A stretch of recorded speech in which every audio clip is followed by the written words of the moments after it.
Hello, and welcome to PodQuest episode number 597. It is Hey, Wednesday, January 21st, 2026. I'm Drew. With me is and Walnut. yes, I am on a.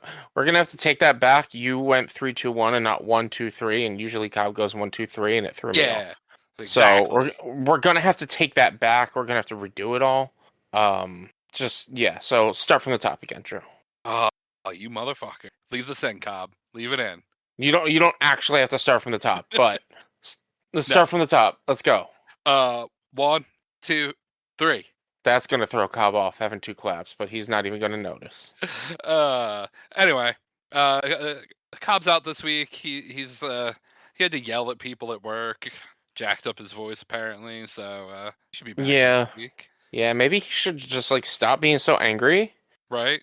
and stop That yelling. that angry Cobb. Look, I mean, he's just like he's just stop being angry and stop yelling and you wouldn't hurt your voice. Like that's all it is. I don't understand why he's got to yell at people so much. Right? I mean, behind the scenes, he yells at us a lot. He yells at us so much. He threatens to beat us sometimes too, man. It's rough. Like I'm so glad he's not going to actually hear any of this when he edits it. Uh, how was your weekend? How was your Oh, weekend? you know, it was a busy weekend. Like I kept myself pretty busy. I had some game nights. I had Nice. like a virtual game night on Friday, game night on Saturday. Went out and saw one one quarter or 1/5 of Jersey Calling play some music out at the brewery. All right, Um, right. yeah, Sean was playing over at the Eight and Sand, and so just hung out and was out all weekend, which was nice. Nice. But then it was just like a long weekend because I was out all weekend. And then yeah, Monday it was a long weekend for me because I was off on Monday and Yep. had to deal with some stupid shit with a raccoon. Fucking raccoons. Become friends with the raccoon. Make him What's meet that? that. I Be friends with the raccoon. I my It'll be cheaper. I don't think Maybe. Chase would like that. Oh, So for the listeners, if you are not watching me live stream twitch.tv/b underscore walnuts, it was around 9 o'clock at night on Monday that Chase is acting just very antsy and wanting to go outside, and I didn't think anything of it, even though I'll be 100% honest. Raccoon's been living in my attic for upwards of like a month or so now, but I've is just that been like, it? maybe two. Okay. It's not been so. At one point last year, I had two raccoons fall out of my attic, and they Oh, never came back. okay. See, I thought this was the same. No, so I don't Okay. remember when it was, but it was sometime after like April that I had two raccoons fall out of my attic, and then they never came back. I didn't hear anything up there, and then it was probably about 2 to 3 months ago. I had seen the raccoon hanging out. So I live in a set of row homes, and between my house and my neighbor's house, we have our gutters going up. And the raccoon was hanging out, standing on top of our gutters, and that was like 3 months ago or so. But at the time, apparently, he was living in my neighbor's attic, and now he has since moved to. And then they were able to like force him out or keep him out, and then he moved to my attic.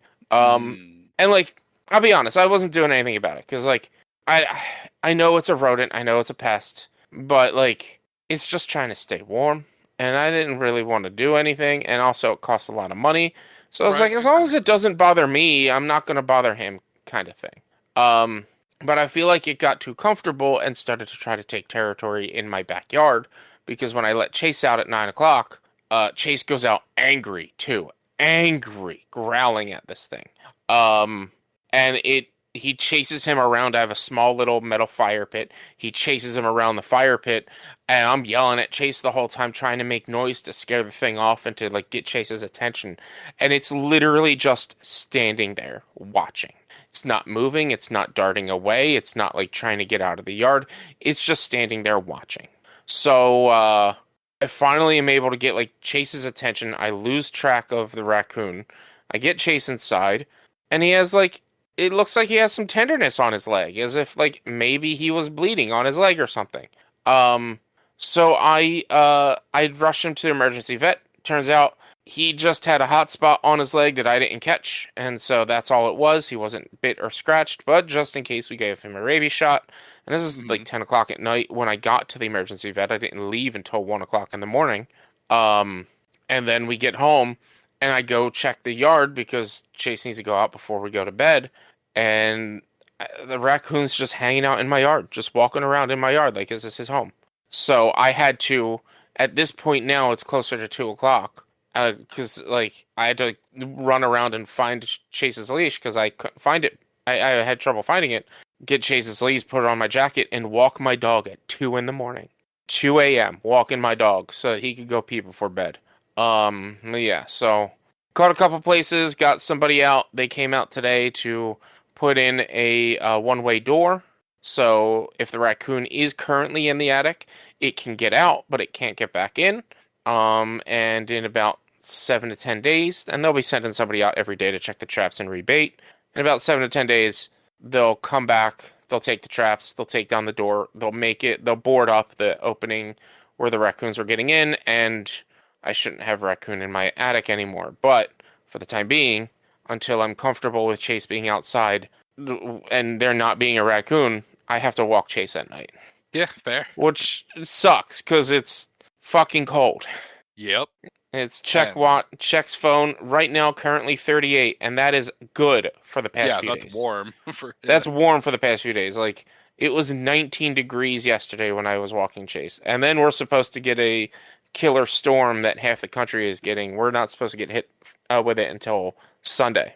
And although numbers and projections, it's still too early to tell. I think Google is saying about 15 inches of precipitation. So, I mean, I've seen as low as 3, as high as like 12 or 15. Yeah, so who knows what that's going to be like. And that means I'm still going to have to walk him on Sunday, most likely, unless we catch the raccoon. But honestly, who knows what's going to happen with the raccoon. But the thing is, after I had the guy come out and look, I didn't really hear the raccoon in the attic last night and this morning.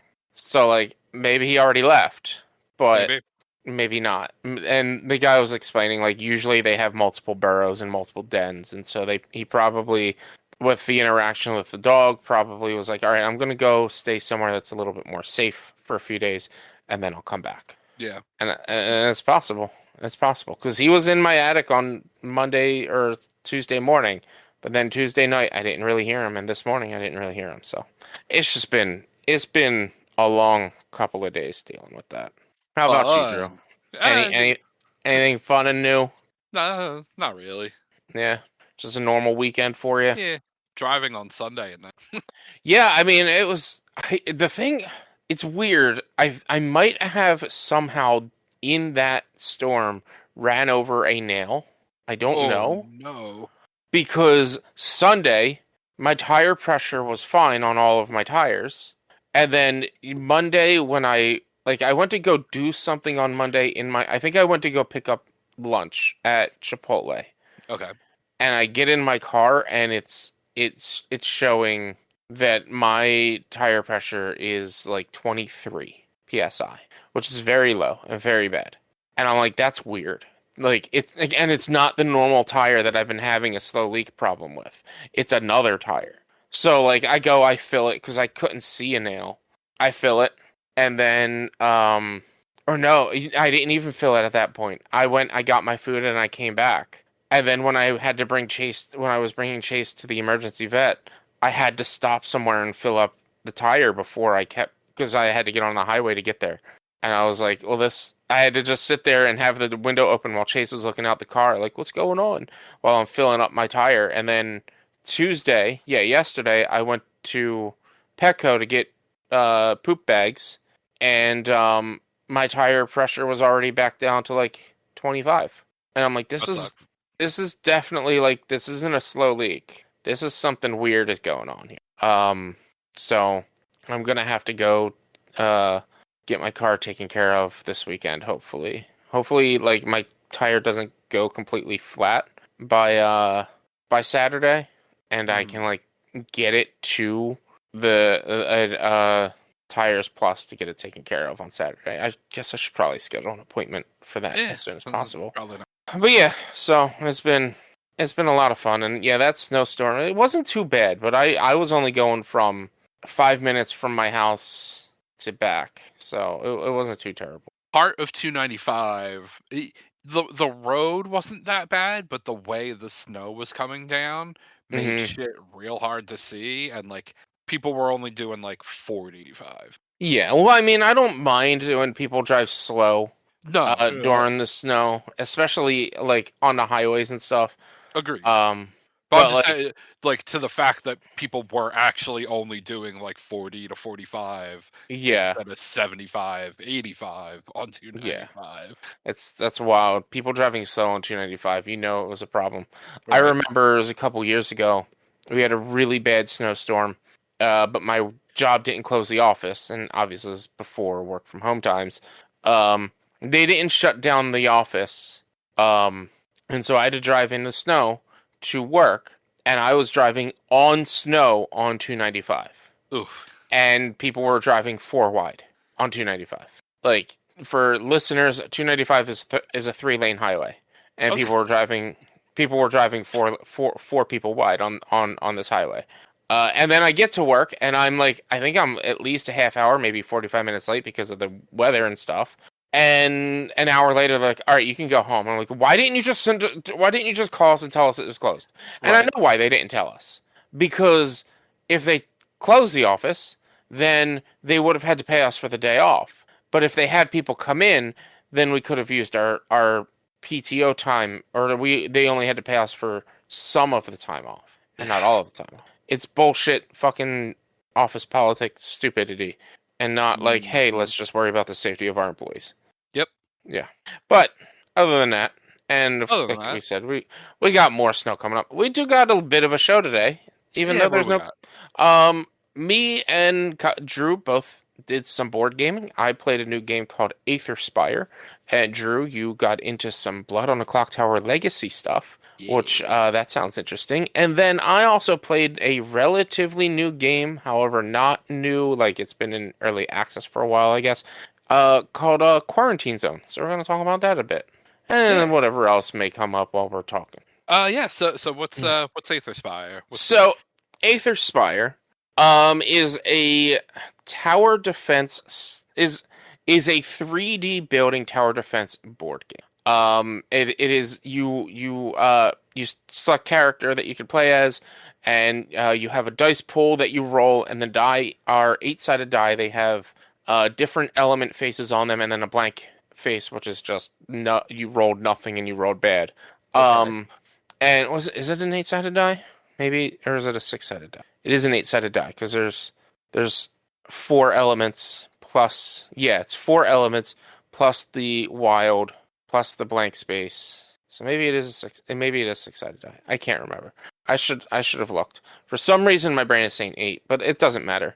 Um, and so what the game is you all the players pick a character, and each character has like different kinds of abilities that they can use your dice pool and your mana pool with, and you have to build towers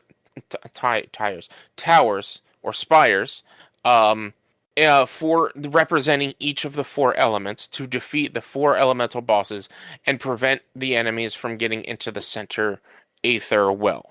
Um, it is very fun. I sat down to play. We had a board game night on Saturday, and I sat down to play it before the board game night to learn it because the game has a single player function, and all it is just one player instead of four players, and it's just you are up to four players, so it's just one person, and you just take every turn. Whereas if it's two players, three players, it's each turn is somebody else's, and it just goes in a circle. So the rules for single player aren't really different than the rules for a full party table. So I was like, all right, this is an easy way to learn. Is for me to just watch a few videos and whatnot. And I love this game. I think it is like it's it's it's inspired, or it feels like it's inspired a lot by like Pandemic with the tile placement and things like that, or with the enemy placement and blind pull, no, not necessarily blind drawing, but like kind of blind drawing and placing parts where they need to go and protecting the center and like just using your abilities and all abilities available to you to stop the center from getting destroyed. And so basically the gameplay loop is you get your turn where there are 3 different sized tiles. There's a large, medium, and small sized tiles. You need to first draw a large tile or draw any size tile, and you need to build on that tile a couple of blocks that will allow you to add a room or another tile on top of it to then build a couple more blocks to get more rooms onto it. And you need to get all 4 spires to have 4 floors of the same element in order to build your top spire. So once you get your 4th floor of that element, you can put the triangle, the spire topper on top of it. That defeats the big bad enemy of that element, and then you get some special added effects, and then you can keep going on. To build the spires, you roll your die. They have element faces, and the element faces will determine, like, if you have a fire element face and you have a space on one of the rooms that shows just fire, you can use that die to place a cube on the fire. Or if you have one there's a star, that is a wild, you can use the star. Some of the room pillar placements have multiple elements, so you have to use 2 die potentially to put stuff on there. So your turn will start, you draw one of the rooms. It doesn't have to be the biggest room, it can be whatever size room you want.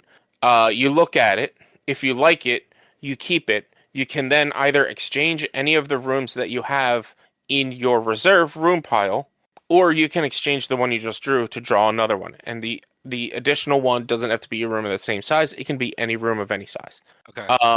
You then blind grab 3 elements from the blind bag, and you place them in your Aether pool, or your mana pool, basically, which allows you to cast different spells by combining 2 different elements. And then you roll your die. You roll your 5 die that you normally get.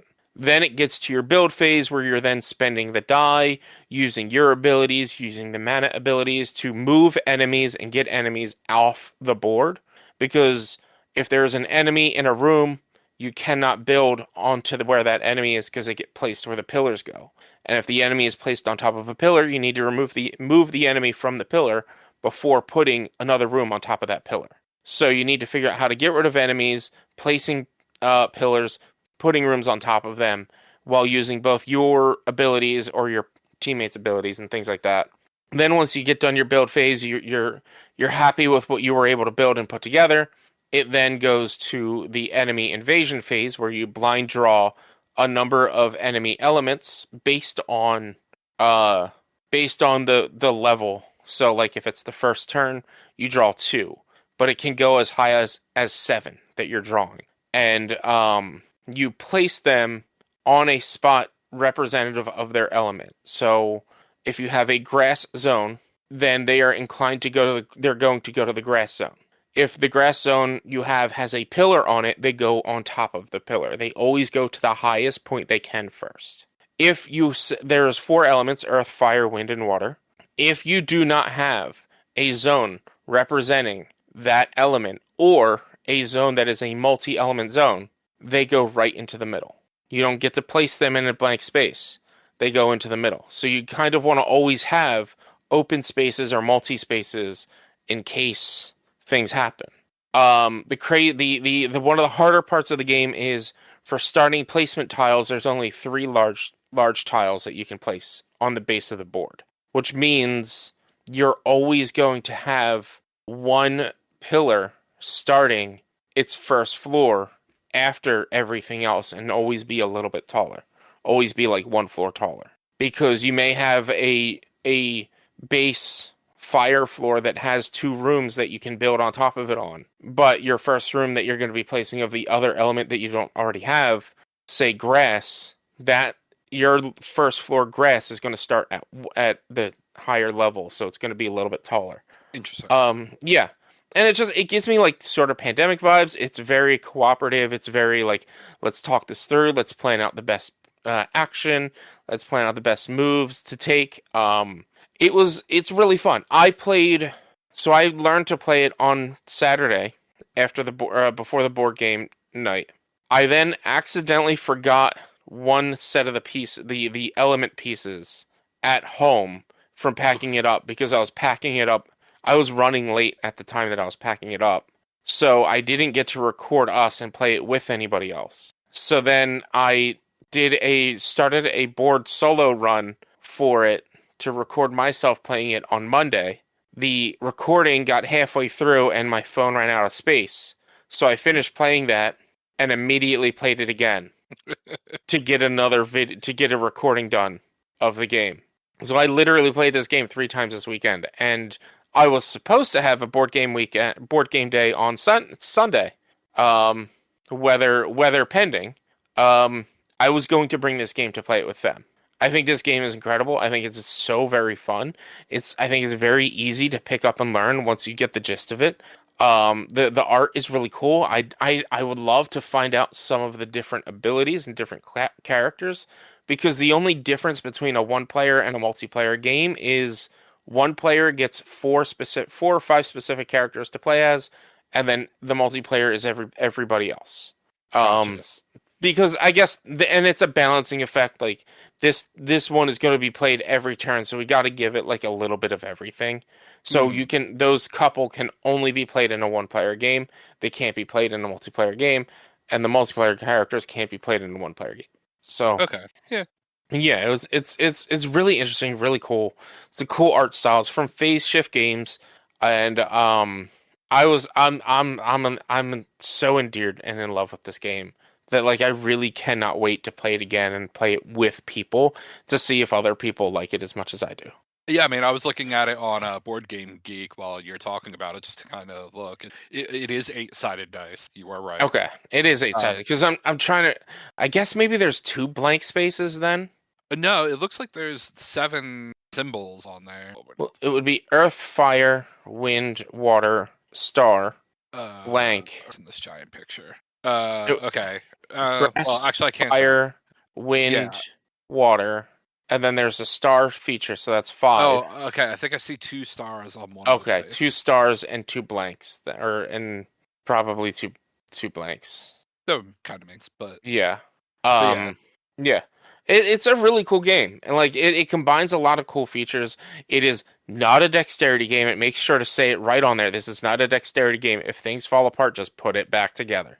Like it's fine. It's all fine. Don't worry if things fall apart. I guess that could be a fun like expert mode house rule. Like you better build that tower so it fucking stays standing. So like it's not going. The only reason it'll fall is if you knock it. Like Okay. it's not a precarious kind of setup. It's next to impossible for it to fall. It should be, because the pillars are very big, thick pillars, and the pieces, like it all works together. As long as you put it together right, it's not going to fall apart. And it's like where they have you place the pillars, because so if you're looking at a large room, the large room can have either 2 medium-sized rooms or 1 large room, based on it. If it's 1 large room, then you have to place, I believe it's 6 pillars to place another large room on top of it. If it's 2 medium-sized rooms, then each medium-sized room gets 4 pillars to be placed on top of it, and then you can place a medium-sized room, and then it's going to hold it perfectly fine. And then like with the medium-sized room, and that's the thing, like depending on the tile you're grabbing, like you can only put whatever rooms or floors fit in the spaces that it allows. So if there's no floor space on there, and there's no, like, some of the rooms and floors have special abilities. If there's no floor space listed on there, or floor size listed on there, and no special ability, then you need to get another floor of that matching size. So like some of them, like the larger ones, will be split a medium-sized room and a special ability, which would like allow you to destroy some of the enemies and things like that. And part of the game and part of the strategy is like, although these rooms are very strong to have, do not overuse them, because by placing these, you are actually missing out on floor space for enemies to stand on. And you want to have floor space so that the enemies don't just go right into the middle. Because say you do defeat one of the Aether Fiends, say you defeat the Grass Aether Fiend, you get to flip him over, because each enemy has like a passive ability as well. Once you flip them, they're not flipped at start; they get flipped as you go on. Um, but when you defeat him, you flip him over. His abilities don't have effect, and you take out 5 elemental tokens from the bag of that element. So if you defeat the grass guy, you take out 5 grass elements. There's only 10 grasses in the bag. So there's still a chance that you will pull a grass token. But if you don't have any space for the grass token to go, it's just going to go right into the center. Gotcha. And you only have, like, if you have a wall based on each element, and then starting in the game, 2 Aether Well tokens. Once those 2 are gone, you're done. And my second game, the one that I was recording that I lost a recording of, I lost on the like second to last round or third to last round when I drew 6 and all 6 of them went into the middle. Oh no. Okay. Yeah. And I might have even had been able to upgrade my center well to have more spaces, and they all went in the middle and destroyed it. I was like, well, this sucks. I was also bummed out because my recording failed, but I was like, well, that just means I get to play it again. Awesome. So I reset it up. It's not hard to set up, and it also has like a couple of different higher difficulty modes. So I was playing with the level 1 Aether Fiends. There are up to 4 levels. I believe it's 4 levels for each Aether Fiend. So they each have differing abilities for when their element gets drawn from the bag for the invasion sequence. Okay. For instance, with the grass element at level 1, if you draw one, they only go on pillars. They do not go on the base floor. So if you draw one and there's no pillars on a green or multi-space, they just go right into the middle. Or the fire element, if you place them on a pillar, they burn that pillar and it gets destroyed and it gets put back into the pool.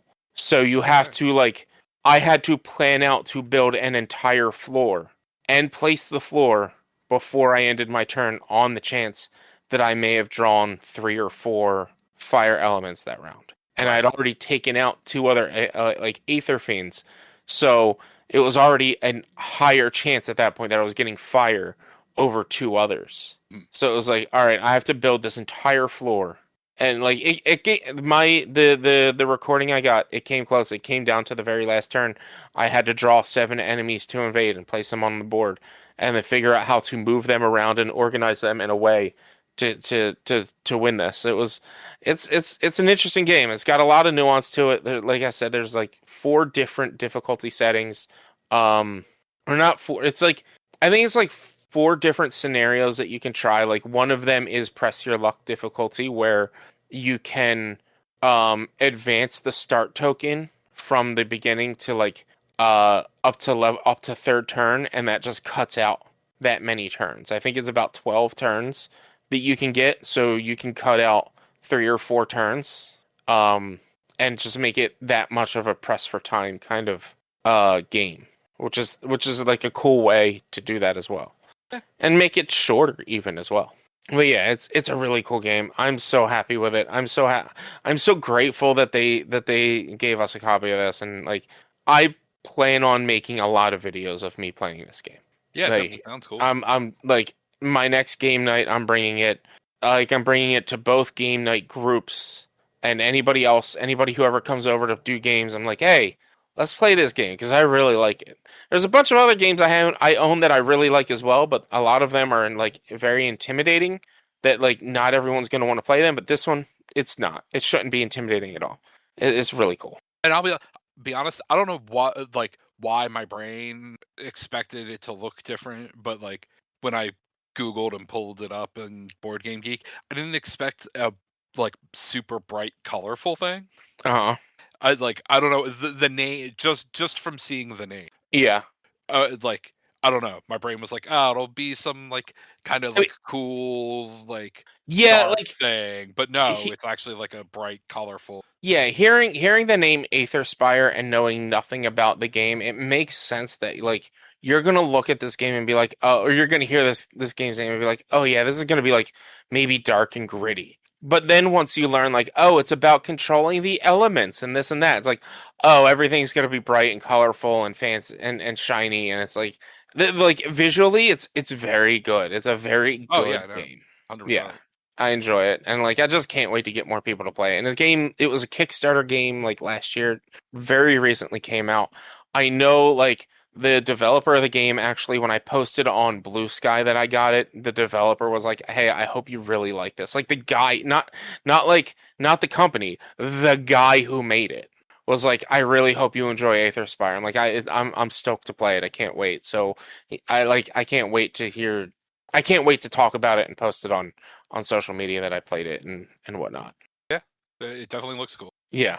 But what about you? That's go on about this Blood on Clocktower Legacy. Yeah, Like it's is this like a module for Blood on the Clocktower that people created, or is this like essentially, a yeah. new thing that they made? No, it's just like a module is the way to put it. So I've been playing Blood on the Clock Tower with a group of people for like 2 years now. Like once or twice, sometimes even 3 times a month, depending on the schedule. We do it twice up at a store called PDK9 in Mount Laurel, and then at the Morristown Mall on a different weekend. But so a bunch of us from that group started playing, and you start with the basic script Trouble Brewing, and you're using the characters from that script. But every time a character gets executed, that character is removed from the script forever, and another character. You're supposed to kind of use ones that would be similar-ish, like if it's an information gathering role at the start and different information gathering role on there.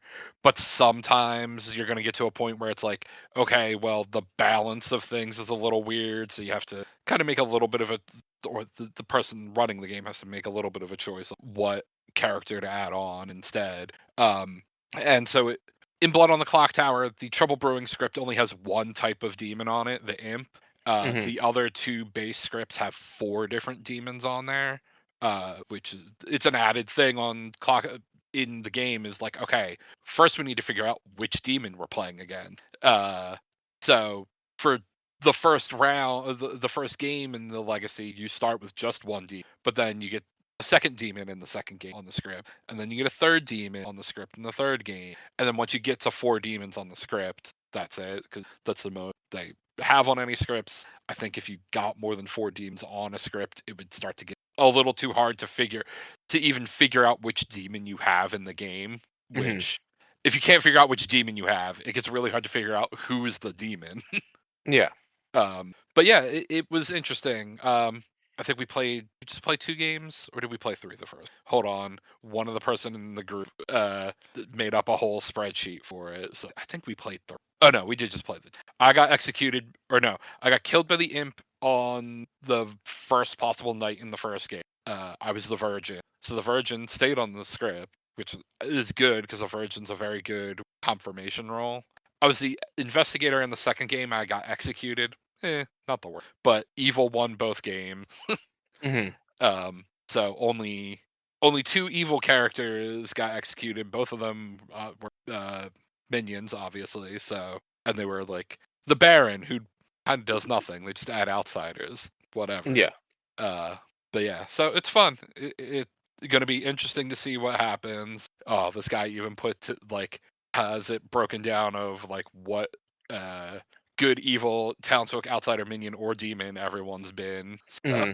it'll be And fun at the end to see what all that breaks down. who who came up with this? Is this something you guys found online for this, or is this something like Yeah, that somebody made in this group? no, it's definitely something that's going around the community. Like, I don't know where it started originally. Hmm. Like if the official creators like kind of came up with it, but I've seen like No Rolls Barred does a video series doing Legacy Clock Tower. I'm pretty sure the official Blood on the Clocktower YouTube channel has a series doing it too, but Hmm. yeah, it's interesting. Nice, nice. I didn't know that you like met with some people that like. Are these just people you met online to play this game? Or I like I Yeah, I thought you forget how mostly I. played it with mutual friends of ours. Nah, I've wound up. I forget how I even found the Facebook group. I think it was I just Googled like a Philly area group and found there's actually a group that meets in Philly every Monday night that I haven't ever gone to, but I Hmm. want to one of these days. But it's Monday nights and I don't It's always feel it's like driving into Philly after work it's on a Monday. it's Monday nights and it's Philly. It's yeah, like and depending on where it is in Philly, it's probably not very accessible and They just like moved to Queen and Rook on South Street, which okay. like yeah, there's It's parking around, but again, it's it's Monday it's nights after still work, and it's it's like yeah. It's Monday night after work and like like even parking around South Street's going to be expensive and a pain and yeah. yeah. So it's just like I totally get that. Like So I would I if it were somewhere that's easily accessible via like um mass transit, it'd be like, all right, that'd be a different story. Like I'd yeah, be able to go to it easier, but like mhm, yeah, having to driving like South Street's what like a 8 block walk from yeah, something like yeah, that. It's like a and like Queen and Rook five. is second, and like between Second and Front Street, so it's like It's yeah, it's all the 10 way or I down guess there. like 15, 16 blocks from the Paco station. It's like Yeah, oh yeah, yeah, it just I'm really not wouldn't be. 20. Yeah, I can't do that all that time. I can barely do PAX anymore. So I'll take driving all the way up to Mount Laurel twice a Yeah, month or whatever. yeah, that's not that bad. But yeah, That's uh, awesome. It sounds like it's an interesting take on the game. yeah. I don't really know how much it'll like change it up because I'm assuming like between each game, if somebody were killed in game one, then by game three they're back, or Well, are I they mean, just always out? Like, no, no, no. Like players aren't eliminated; just roles get eliminated. okay, So like everyone's staying in, and like uh, the guy who's running it has like a little story written for the game that I guess he has little bit. Little storyline details that will change depending like winning and whatnot. But hmm, I think that's just the whole thing with it is just like here's a little way to be able to add a little extra like flavor into story of the game, yeah, and then easy way to have like custom scripts. And yeah, it's like, oh yeah, here now you have this random character thrown in there. yeah. Yeah, it's fun. Nice. It sounds like a good time. Yeah. But yeah, so that's that. So what's Quarantine Zone? So, Quarantine Zone's a game that I've been seeing a lot on the internet and like on TikTok and whatnot, like over the past year or so. But I guess its official release was like like about a week ago or so ago. Um, according to uh, according to Steam, its official release was January 12th. Um, Okay. and basically, what it is, it's like I guess you can consider it sort of a sim game.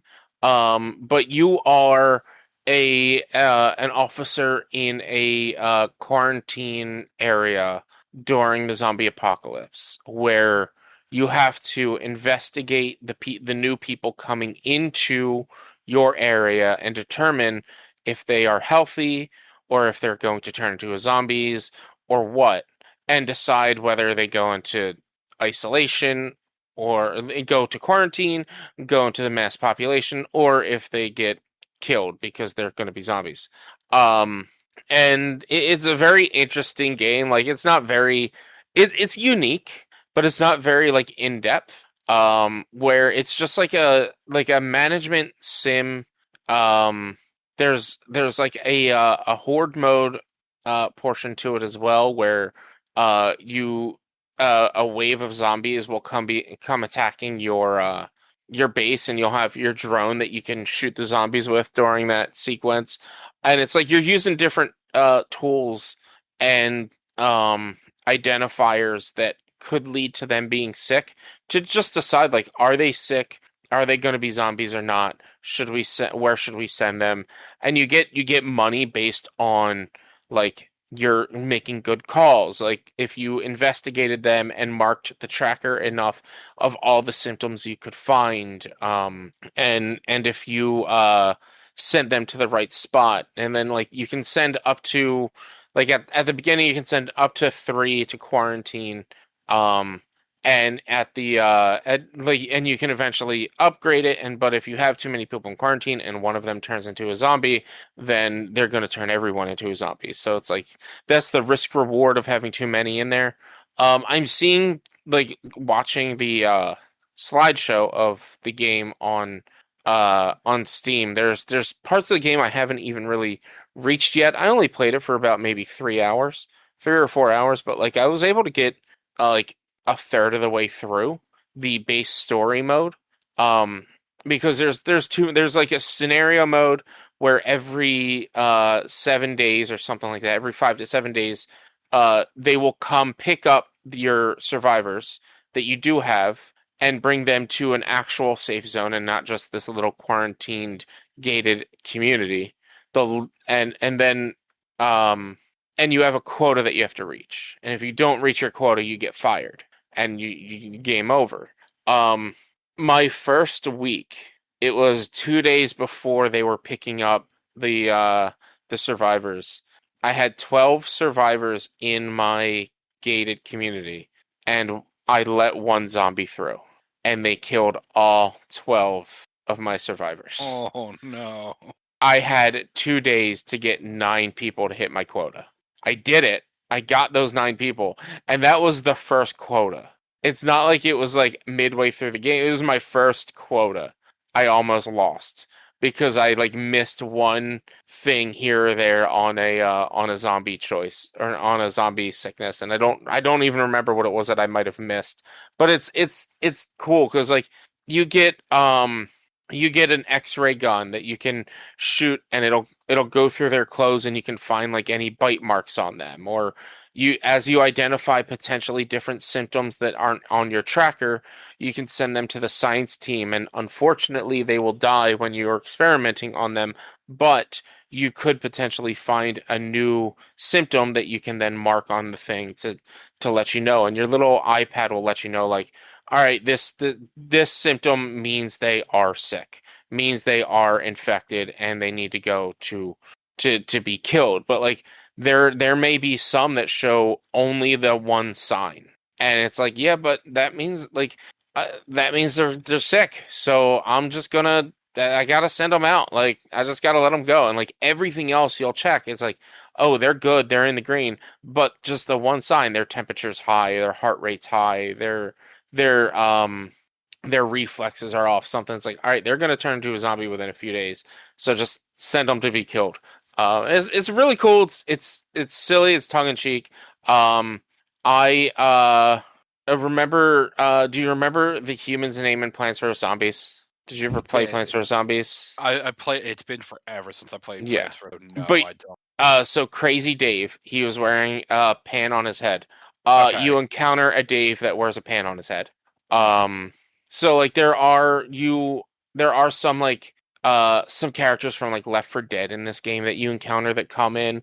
I don't remember running into any besides like the only two I remember was Dave, and there was one that I think it was supposed to maybe be Sans from what's that called, Undertale or whatever. Okay. Because he was just a skeleton. Okay. And Yeah. like I don't know. I ended up having Sans get killed because I was like, "You're just a fucking skeleton." Like I don't know. But he's like, "I'm not in." When like you're checking them, they'll say things like, "I'm not infected. This is just how I look," and stuff like that. And I'm like, I put him in quarantine for 2 days, and then I was like, "Well, you've been here for 2 days. You haven't changed, but I just don't. You're a fucking skeleton. I'm just going to send you off for murder because I just don't." No. Because like you only have so much space in quarantine, and they have to be in quarantine for 3 days, and it was just like I was just like, you should just be killed. But yeah, it's a fun game. It's interesting. It's silly. I enjoyed what I played of it, and like I'm excited to just get into it again. I had a Thursday of streaming where like we weren't doing Sea of Thieves, and I just was like, let me just kill some time and let me just try this new game that a lot of people are playing and see what it's like because it's all available on Game Pass. And it's pretty good. It Cool. takes the zombie out of a zombie game, which I think you guys would actually like enjoy a little bit more about it because it's not just zombies, it's finding out if you are zombies. And there's like, from what I'm seeing on Steam, there are sequences where you get a gun and you do have to kill the the zombies if they outbreak in your base, but I didn't have to do that when it happened to me, so maybe that's something that you only have to deal with later on in the game or something. I'm not really sure. Maybe. Yeah. But yeah, there's like an endless mode, so you can just go and go and go. Um, and it's fun. I liked it. It was just silly. Cool. Yeah. It's also like it's only $20 on Steam. It's not too expensive. It's like pretty cheap. Yeah. But yeah. Um, that reminds me. Did you see this quote from the creators of shit? What was the name of that climbing game that came out last year? Last year, Yeah. the Hell one, No, where you're like climbing a mountain. It's the co-op game. mountain climbing game. It's like first Co-op. person, and you're all like little. Oh, Peak. You peak. Yeah. Okay. Did you see this quote from the Peak developers about No, cost on Steam? no. Let me essentially. Okay, here we go. Oh, of course I gotta. Okay, it's we had this joke of like, how much is a game really? In a player's mind, what does it mean to spend $5? Well, that's $5, but $6, that's still $5. $4 is also kind of $5. $3 is $2, and $2 is basically free. So we've got these tiers, 12 bucks, that's $10, but $13, that's 15. And we found that $8 is still $5. It doesn't become $10. $7.99, that's $5, right? So $8 going to $5 is the biggest differential we could find in prices. So we found it very. So that's why they made that game $8. You know, it makes sense. You're right. Like, I get what they're saying. Yeah. Because like when I do see a game, if I see a game that's $8, I'm like, it's just a couple Yeah. bucks. But if I see a game that's $10, I'm like, man, that's $10 or that's 15. Like they're right. Like I totally get that, and you're sure. Like you're right. Like there have been games that were under $5 that I'd bought just because. Right. I was like, It's practically free. It's nothing. It's chump change. And then there are games that I looked at it. I'm like, that's $16. Like right now, like Quarantine Zone is $20, but it's on sale for $17.99. It's still $20. Right. Exactly. Like that's still $20. But like if it were on sale for $13, $14, like oh, $15 for this Right. game, that's not bad. That's not bad. Like yeah. I totally get it. I love that like, oh, why did you make this game $8? Well, it was basically just $5. Like, I get it. It makes sense. I love it. But yeah. Do you have anything else? We're just gonna call this a nice short one. Yeah, I mean, we went about an hour. It's not too Yeah. bad, but I think that's about it. Yeah, Yeah. I I can don't agree with really, that. I don't really have much else to talk about at the moment. Just been mostly the past 2 days just trying to recover my sleep schedule because I of feel you on that. not sleeping because of raccoon, and dealing with that whole thing. It's just been life. Things should be settling down. I'm still bummed out that I'm probably not getting a board game day on Sunday because of this fucking weather. Yeah. Fuck God snow. I damn. can't wait for winter to be Like, over. look, I do enjoy the occasional snowstorm. I do enjoy it like once, like I say every year, give me one good snowstorm. Give me one good snowstorm. But this is now going to be our third snowstorm, and it's going to be Right. our second in a week. I guess you could argue it's a second in 2 weeks, but it's a second in a week. Like we had snow all weekend, Saturday and Sunday, and we're supposed to get snow. At this point, it's now saying it's supposed to start Saturday night, according to Google. So like, I don't want the snow anymore. Like we got our good snowstorm. Let's just not have it anymore. It's just also been way too fucking cold, man. Way too cold. Mm-hmm. But tomorrow, Thursday, supposed to be almost 50 degrees out. Fuck. But we're getting snow and 19-degree weather in 2 days after that. Oh boy. Gotta love it. Winter in the Northeast, isn't it great? Yeah. This is we had our little bit of first spring and now we're back to second winter. Gotta love it. But yeah, I think that's it. I think that's a show. Yeah. Hopefully we got hopefully Because I still haven't read my one book this month yet. Hopefully I find time to do You that, got or at 9 least get days. 2 books. It's not going to happen. It's not. I mean, You if it can snows, do it. if it snows on Sunday, maybe There I'll you do it go. on Sunday. There you go. But like I've even decided to like Read a book I to stream. normally edit videos on Wednesdays after we're done recording. I'm not in it to record or not record, edit. Did I say edit? I don't know, but I'm Yeah. not in it to edit right now.